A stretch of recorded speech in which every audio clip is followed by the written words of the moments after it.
So when we find an infestation, it's quite likely we're going to conduct a fumigation.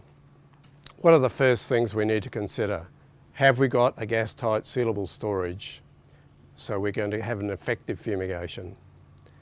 Has that storage actually had a recent pressure test? So we are sure that there's no leakage, maybe a broken seal. If we haven't got a good gas-tight fit, we won't be able to hold the gas concentration for the length of time required. One of the other considerations is the label itself. Have we checked that the grain that we're fumigating plus the pest we're targeting is actually going to conform with the treatment? And finally, we should consider the potential buyer of that parcel of grain. Is the treatment going to be acceptable that we're about to apply?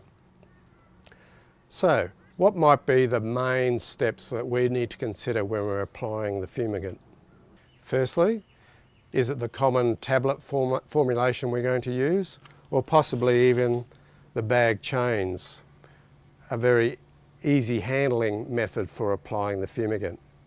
And in the bigger version, these bag chains are often referred to as blankets for larger fumigations. An important thing that sometimes we overlook because we've used the product a lot is to refresh our memory on the main application requirements. One of those application requirements, of course, is safety. Have we got the appropriate personal protection equipment? Overalls, gloves, the gas mask.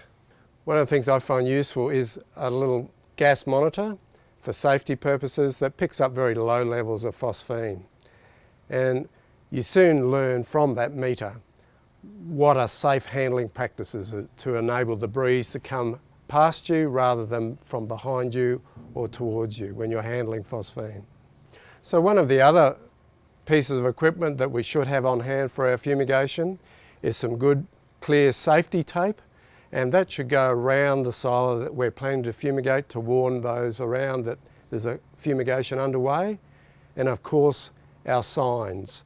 So that these signs should be attached to the silo at points, be it the ladder or where somebody might try and open the silo, so they're well aware of that there's a fumigation underway. So finally we should do a risk assessment.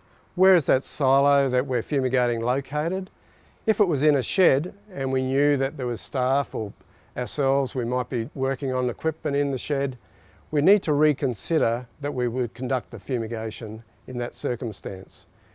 Preferably the fumigation is conducted in an open area away from people or stock.